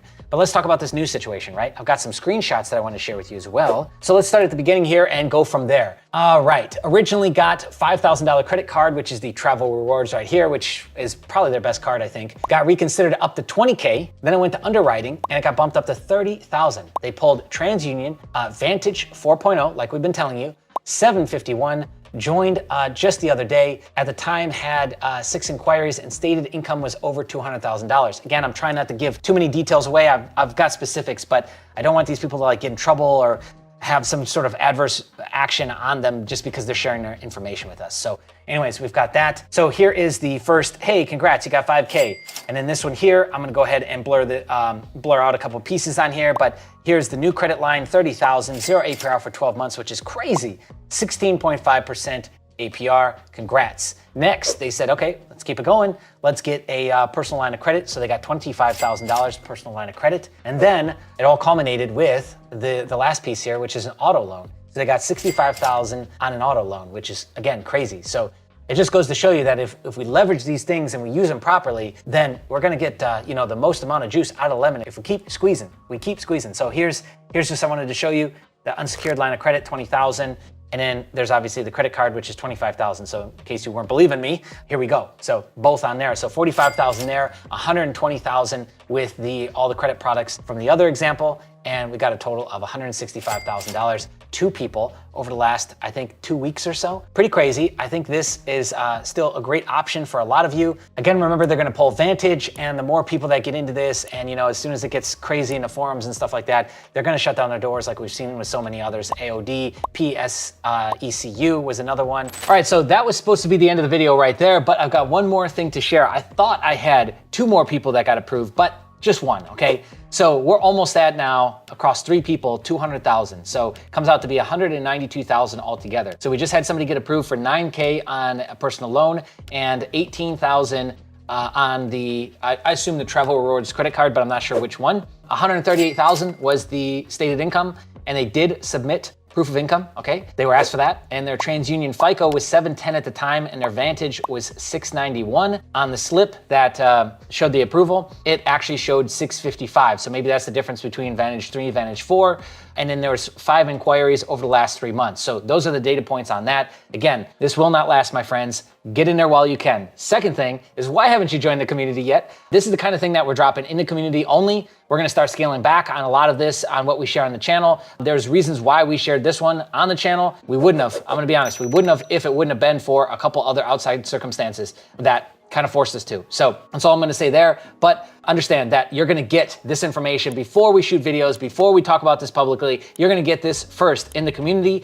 That's one of the biggest value propositions that we've got, besides networking with the amazing community, being around like-minded individuals. But again, if you wanna take the game to the next level, that's where we wanna be. That's where we wanna be hanging out. 19 total credit cards that were acquired and 15 sign-up bonuses were acquired on those 19 cards for a total of $88,000 in brand new credit or thereabouts. Again, I didn't really know how to show this because I don't have a ton of data on this, so I just wanted to share it with you to show you what's possible. And then I've got some screenshots to show you of the approvals and some of the stuff there. But this is another piece of the Q story. So he went out and got more credit. As I said, 19 cards, 15 total sign-up bonuses. And then after this data that he just gave me, he went out and got 4 more Synchrony cards because he's never done anything with Synchrony. So I don't know how valuable those are, but I figure I'll just mention it here now. 4 Synchrony cards, another $40,000 that he got there. So we got 88,000 here that he got for himself and 3 others. So 4 total people. And then he's got another 4 cards that he got through Synchrony, which again, those might get closed down and Synchrony is weird. So I just figured we'll just quickly mention that. But with this data here, I don't have a ton of deep information here. So this is just a continuation of us covering, more of the credit that Q's constantly getting. So this year alone in 2023, man, I was trying to figure it out the other day. I think he's got to be over 30 cards that he's gotten. Now, this is for himself, this is for family members, 30 plus cards over the last year, which again is absolutely insane. So in terms of like credit scores, I got a little bit of that here. He was over 820s, which he's shown me tons of screenshots of where he's at.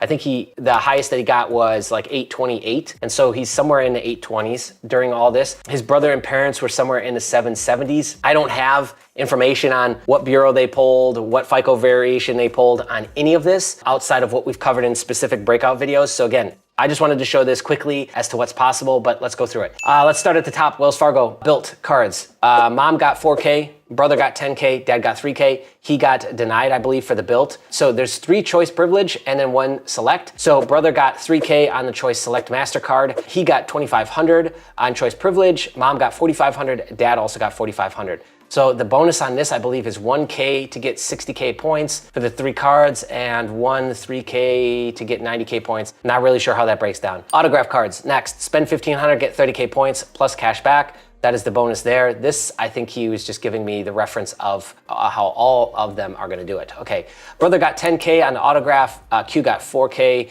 dad got 7.5, and mom got 2.5 here. Next, they tackled City. So City, the bonus, I believe, is spend 500, get 250 cash back, sub. Really? Just 500? That's crazy. I hope that's right. Let me know in the comments if that's right, but that's a pretty sick bonus. Q, 7K for the AT&T points plus. Dad, 2,200. Mom, 2,200. Brother, 4,300. All of them got the AT&T card.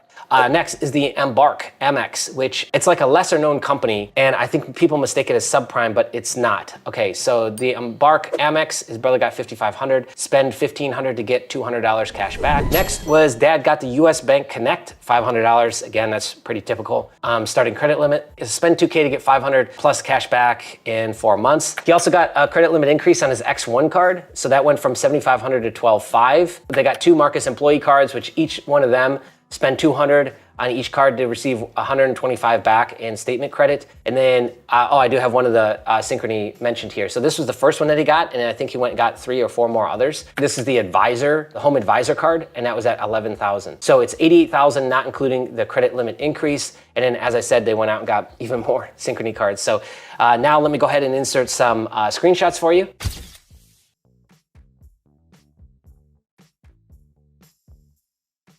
All right, cool. So there you have it. Again, I didn't really know how to share this because I don't have a ton of data or details on this. But again, I just wanted to share it as to what's possible when you get really aggressive with this, even in the current environment, right? Like, look at right now. We got high interest rates, we got high inflation, and everyone's out there in the forums crying about how they can't get credit and how everyone's rejecting them. Yes, it's shifted a little bit, but if you have strong profile, if you got strong earnings, still, you're able to go and get good sized credit limits, but also too, you're able to still set up those relationships and get inside those ecosystems. And I think that's the more important point here. A fresh $53,800 in fresh credit funding. Let's dive into it. I have got App Spree from Pretzel, one of our OG members from the Discord. From time to time we get these. There's actually, I'm behind a little bit. This happened maybe a month or so ago. And another thing to note is that jumped the gun by about 4 months on this. He's not happy with the result. I'm of the opinion that starting these relationships is the win here. And whether you get the limit that you want or not, if you get into the ecosystem that you want, to me, that's the win. Especially like right now, it's like quicksand, you know, week to week, the banks are changing right now. And I'm shooting this in December of 2023, just for reference for the future. Right now, we're dealing with, you know, a high amount of inflation. Interest rates have still not gone down. That is now causing, you know, there's a lot of fallout from this. And I think this is going to continue. If rates stay the same, the fallout continues. The only thing they've really got, if they want to help the consumer, is to start cutting rates. That said, to get $53,000 in this environment is great. He walked away from some credit too. So let's dive into it. Here we go. Starting at the top, we got a TD Bank double up credit card for $5,000. The hard pull was Experian FICO 8. They've been sending him mailers every 2 months for the last 6 months. So when he applied, he was confident that he was going to get approval. Pre-approved targeted snail mail is still highly effective. Citibank is another one, man. When you get those in the mail, they're yes. I've even done back-to-back. I pre-qualified for one, and I used, you know, Experian matching engine, and I used Wallet Hub, Wallet Monkey, yes, to check data, Wallet Hub, and I think another matching engine. And then I got approved for that card and then used the mailer that they had been sending me and got a second card with Citi within like a week. So next, USAA Preferred Cash Rewards, $10,000 limit, which to me, that's a good limit. Experian FICO 3, I believe that's a mortgage score that they pull. Solid limit and instant approval, brings him to around 50K in exposure between the 2 cards and the auto loan that he has with them. Apple Card, so this is the current Apple Card with GM that we all know. He got $2,000 limit, which is meh. You know, I think I got 1,000 when I started with them. Much more now. They reward and value you consistently spending, paying. Like if you're buying stuff off the Apple Store, like, you know, a couple times a week and then paying that right back off and keeping the usage or utilization low, they tend to reward that with automatic credit limit increases. We're still seeing that true, you know, a year later after we first heard that. Was approved for a massive 2K limit. I declined to offer. I think he actually accepted this one, even though it says declined. They pulled TransUnion FICO 9 soft pull. You guys know the trick. We've outlined it in other videos. Next, getting into some credit unions here. Well, there's a couple credit unions. Justice Federal Credit Union Platinum Card, 7,500 requested. They pulled Equifax. Not sure what FICO model. He's saying here's his notes. Very archaic underwriting process. He applied at night and was hard pulled right away. Received a message telling me someone will reach out. I get a call the next day and rep verifies I applied for the card. Rep requested 2 pay stubs. Bank statements won't work. 2 tax returns plus social security card sent via email so the underwriter can review it and make a decision. He said that's a hard pass, but I believe he took this one as well. Some of these credit unions, it's worth noting that some of them are very old school, okay? I dealt with this with security services, so ssfcu.org, I believe is the site. They were very similar. They wanted the same thing. I think I got approved for a piddly 3K limit. Next, we have Citizens. So this is Citizens Bank, the personal, not the business side. And this is the Clear Value MasterCard. Got a $500 starting limit on this. This was another one to where he was like, hey, I'm not gonna take this, and then decided afterwards he's gonna take it. Experian FICO 8 is what they pulled. Received the, we need to review your application message. And again, he ended up accepting that, okay? There are a lot of denials too, which I will cover with you as well. BECU, so that's Boeing Employee Credit Union. This is a big one on the channel. We've covered this ad nausea. We got all kinds of videos on the channel. You can find those. Just search BECU, right? Low rate Visa. 12,000 plus personal line of credit for 7,500 at 11.9%. TU FICO 8, 1 hard pull across the 2 products. That's a great stack right there. You can usually get a credit card and a line of credit or a loan with BECU at the same time. Personal line of credit, I personally think is a great product to have in your lineup, right? on the personal side and the business side. They're even better on the business side. Okay, finally was able to open checking account after being denied for his check systems report 5 months ago. I opened the account and ran about $800 through it for 31 days. I applied on day 32 and was instantly approved for the credit card after completing the DocuSign. The next day, I was prompted via email to reach out to a lending rep by phone to finalize the loan. The rep just confirmed basic information such as address, name, and told me the card was approved. He then looked over my report and suggested, hey, you should probably get a personal line of credit. And he asked how much you'd like to apply for, between 5 and 15K. And he said 7,500. To play it safe, instantly approved. The personal line of credit was showing up 10 minutes later and sent out. No archaic underwriting process. Everything was streamlined with DocuSign, no additional hoops to jump through. So keep in mind that he probably could have gotten approved for the 15,000 on the personal line of credit. He played it safe with the 7,500, so he could have gotten more there. Definitely left some meat on the bone. Okay, next, Truist, everyone's favorite, right? So some things have changed here. We've outlined it on the channel through 2023, but it's really, like I said, it's quicksand. Every week it's gonna be different, I think, with how some of these banks are gonna be operating. So he did the whole pre-qual online, got it pre-approved for all 5 cards, and then decided I'm just gonna do 2 cards, open up multiple tabs. You can also use different devices if you are not able to pull up the pre-qualification after you've left the page. If you're not able to pull that up again, just use a different device. He got approved for both the Future Visa and the Travel Rewards, $4,500 each, Equifax, FICO 5, 1 hard pull for both. Now here's where the issues came in. Only one of them ended up getting approved. The second one, something happened, and then they needed to do hard pull again, bring in bank statements, do the whole da-da-da again. So he just ended up getting one, the Future Visa. Essentially, Truist kind of fumbled the ball on that one. Discover, 5% IT card. So this is just the Discover IT, the regular one. So it's 5% rotating category. He got 2K, Experian FICO 8 they pulled. Again, 2K is not bad. I think I started at like 750 with them when I was rebuilding credit still. So it's like, just to get in there, because now knowing what I know about Discover, knowing what I know about Apple, if you just use the cards right, man, they start giving you the bag. 3, 5K credit limit increases. They give you automatic credit limit increases all the time. So you just gotta bear with them, right? And then lastly, we have BCU, which is another credit union. So how many credit unions total? We've got 1, 2, 3, 4 total credit unions that were approved. BCU is Baxter Credit Union. We covered them on the channel as well. They got really hot. So he got approved for 7,500. They TransUnion hard pull Vantage 4.0, which is a weird one, but them and Wings pull Vantage. 0% APR for 12 months. Not really much else to say there. That one definitely took longer. I think he had to get more documentation over to them. I don't know, but 7,500 is good, solid. Okay, now let's talk about what was denied, right? So that's the other card through Goldman Sachs, and he was denied.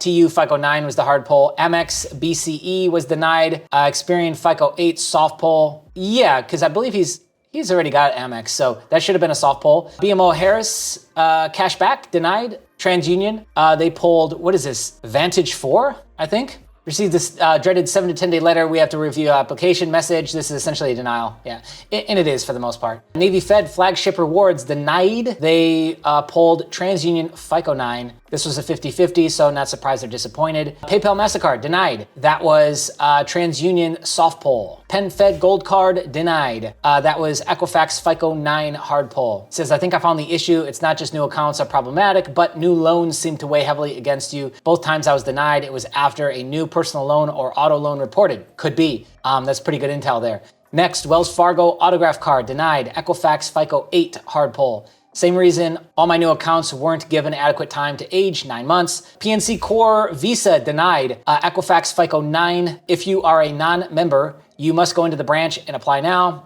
Rep was very friendly, but the application process is almost like an interview. A few steps short of interrogation, denied me for the same reasons as Wells Fargo and Penn Fed and Navy Fed. Okay, Synovis, he even tried Synovis.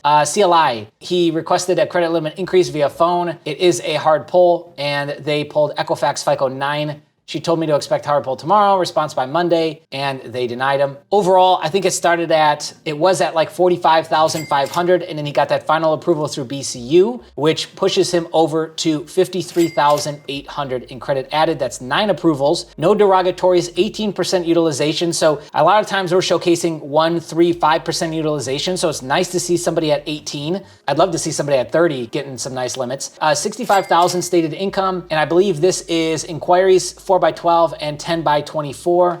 Nope, that is new accounts. Between 6 and 8 inquiries per bureau. And there you go. All scores were 730 except for Truist approval, which was EQ5. and that was a 677, and USAA was Experian 3, and that was a 683. Here's the big takeaway is, sometimes we're all guilty of it. We fall for FOMO, we get excited too quickly, and we fire our shot, and it's early, and we recognize that. He realized that as he was already into the app spree, so he really just tried to make the most of it. He can wipe all these inquiries. Yes, he can go back in probably 6 months or so and get a lot of approvals that he missed just now. Because overall, imagine if these would have been all approvals. We got 1, 2, 3, 4, 5, 6, 7, 8, 9 denied. Imagine if he got another 5. That would have probably pushed him over 100. Imagine if he would have gotten another 6. And that was all probably likely to happen if he would have waited again another 4 months, let some of these new accounts season up. But this is what happened. So I think this is a great cautionary tale, as well as it's exciting to celebrate, wins in the community and show you guys, what's possible at these different stated income amounts, credit profiles, all of this. Got another credit spree or credit journey to share with you, over $70,000. Now, this has been done over the last, I'd say 12 months or so, and they've been following the channel for a long time. So this is a little bit different, more of a, a breakdown of the entire credit journey versus just an app spree. I know that we've shot a lot of these type of videos. I hope that they're valuable for you. I really do. That's why we shoot them. And so if you look back at the last 2 years, we've shot so many app spree videos, credit journey videos, and the whole point of these is to hopefully get you closer to your goals. Meaning you get to see, what are the metrics, what are the credit scores, what is the stated income, what are the metrics of this person's credit profile, and what did that then get them? Or what's the path and journey that they took? So again, we could do this all day long. Let me know. Do you want us to switch it up? Is there information that we're not sharing that you want to see in these sorts of videos? Let us know in the comments below. Or if you love them and just want us to keep doing them, also let us know in the comments. All right, let's dive into it. So here we go. Mike, he sent me a email back in November, and he said, hey, I follow you on YouTube. I've been following you for a long time. I've been watching your videos on the channel now for over 2 years, which is crazy. So that's since the beginning. He's like an OG. And I've probably watched 50 or more of your videos, taken notes, and started building. I used to apply only one bank at a time, but now I stack. And this is by far probably the biggest learning lesson that myself and others have said that they took away from the channel, is just to work at bureau by bureau. We all kind of used to do it just like this one-off approach, and to cluster it that way actually makes it to where you're almost in a continuous app spree all the time, upwards of a 6-year period, or maybe a 3-4 year period, depending on how you play it. Recently, we shared a lot with Dog on the channel. He's an OG member, and that's the big takeaway he had. Here's another person who's gone out and gotten a large amount of credit funding, and it's a big takeaway that they had. So again, there's a method to some of this madness, and it's definitely one of the bigger takeaways that we all took away from some of the credit whales that we interviewed early on. Okay, so let's continue. He actually outlines his whole plan for the next app spree, which is starting to happen now, and then I think he's finishing in January. So that'll be its own video. I'll go through what he preemptively broke down for me here and wanted to do, and then went and got. Let's now talk about his what he's gotten up until this point. We've got Navy Fed. He was a member for 1 year. He's got flagship checking. He's got a savings. He's got a 24-month CD and 2 cards. He's got the More Rewards, which has $8,900, and the Cash Rewards, which has $31,000 limit. Now, he just updated me yesterday at the time of shooting this, and he just got a credit limit increase on the More Rewards for $3,000. So now the More Rewards is at $11,900, and the Cash Rewards is at $31,000. So he's quickly approaching that $80,000 max threshold with Navy Fed, right? Key point, which you see I got pulled up on the screen.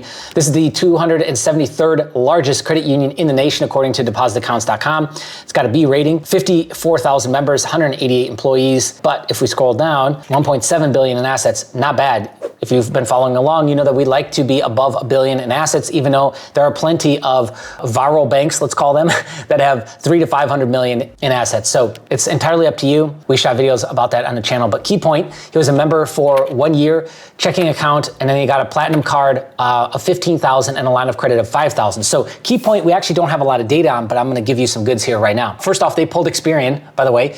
Navy Fed will pull TransUnion. They pulled Experian, and so he called them up and talked to one of the reps. He did a pre-qualification, and he got pre-qualified for a $25,000 line of credit. So this is an additional credit besides the $5,000, or a $50,000 car loan. And he asked if he could have more than one card, to which they said yes. He didn't ask what's the maximum amount of cards you can have. He just knows that it's over 1, so we now know that. Also asked what's the maximum exposure, and he was told there was none.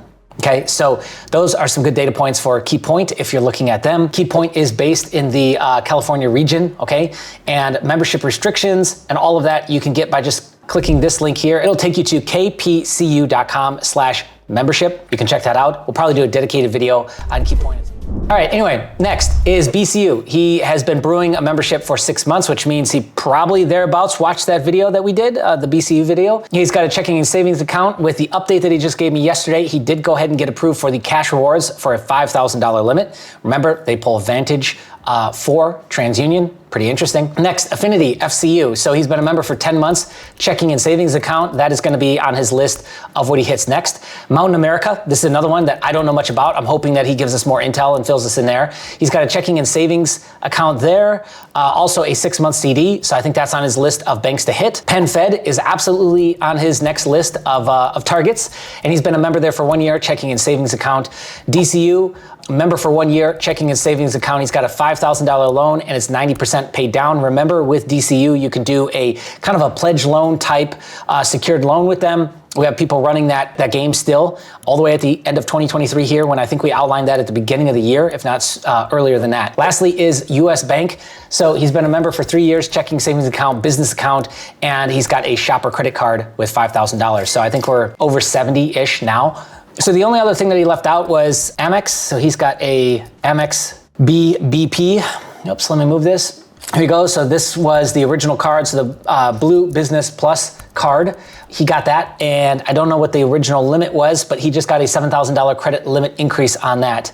And then I already shared the CLI with Navy Fed and BCU, so that's everything. So now let me cover his scores, and I'll show you some screenshots, and we'll wrap up. TransUnion was 761, FICO 8, 728 Vantage 3, 8 inquiries, 5 in the last 12 months. TransUnion 767, FICO 8, 733 on Vantage 3, 9 inquiries, 3 fall off in December, which is why he's got they're on his list for the next spree. 3 more in March, 4 recent. Equifax 705 FICO 8, 741 Vantage 3.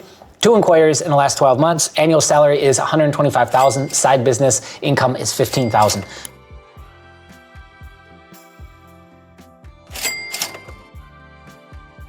So one theme that I want you to notice across the boards is that people that have a stated income of over $100,000 tend to be able to work more magic. We showed the one instance where somebody had a bankruptcy that was fresh, and then they went out and still got a $25,000 card through Navy Fed. We've shown all kinds of examples to where they're more than willing to give you a larger bag, even in high interest rate, high inflation rate times like we're dealing with, if you've got 6-figure earner, okay? And so under 6 figures, like, they really seem to be tightening up more this last 12 months than ever before. And if you're over 6 figures, then you tend to get a lot more leeway, and even in tighter times, you tend to get a better approval limit, credit limit increase, et cetera, et cetera. Now, to take it even a step further, if you've got 50, 100K in the bank, it's even better, right? So if you can position yourself this way, you've pretty much, nothing's really changed for you in terms of starting limits and stuff like that. There's some credit unions that have tightened up, but for the most part, down the middle, you're still able to go out and pretty much get what you want, right? Okay, let's share some screenshots and wrap it up. Okay, here's the stuff from KeyPoint. For the loan application, here is the KeyPoint Platinum card. Credit limit, $15,000, 19.740 variable APR, which that's not bad, especially considering like where everybody else is at right now with interest rates, like holy cow. And then this was the loan, right? Okay, yeah, personal line of credit, which I think lines of credit or locks are great on both the personal side and the business side. So that is $5,000 with a 15% APY, current pay stub issued in the last 30 days, blah, blah, blah. Oh, please see the below for applicable conditions or documents needed to begin the process. Current pay stub issued within the past 30 days. If overtime bonus commission is needed to qualify, previous year W-2 will be required, and that's it, okay?